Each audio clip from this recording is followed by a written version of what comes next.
Hey guys, so I'm out here working on some topspin one-handed backhands. So a couple of tips when I'm hitting these, I'm thinking about a couple of things. One, the most important, I'd say, is my position. I don't want to be hitting this ball on the rise if I don't have to, so I'm going to use my feet, make sure I let that ball come down so I get a good brush up on it. So I'll move back, let that ball come back, make sure I get that racket underneath, and come up, make sure I get that topspin. So what I want to do with the racket is I want to close off the racket face, make sure I have a nice, it's almost like a extreme Western forehand. So like this is a Western forehand. I'm actually just going to turn that even farther down, and that's pretty much what I use for my backhand. I get a lot of spin that way.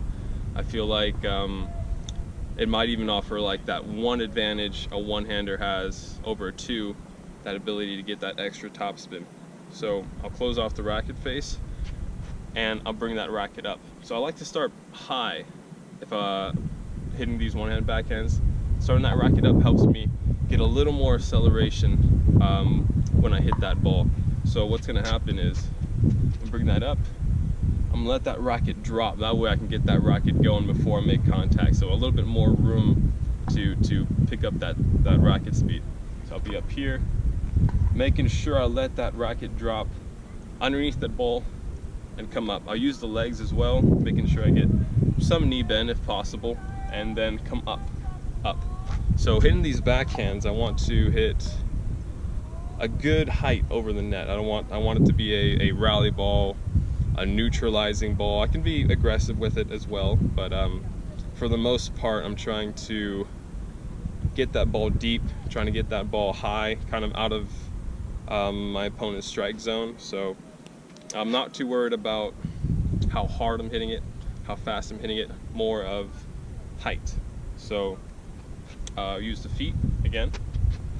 I'll try to get underneath whatever I can, start that racket up and drop, contact, out. So I don't want to come across the ball too much. I don't want that side spin. I really want to get that ball to spin and kind of kick. So if I can, I'm going to try to hold off on that rotation until that ball comes off the racket, and then I'll open up. So yeah, if you guys need any more tips, or I'll probably go over a couple more things in future videos, but for now, you guys have a good one.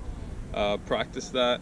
It's a good backhand to have, especially with one hand, to stay in the rally. If someone attacks that backhand, getting that ball high gives you time to get back.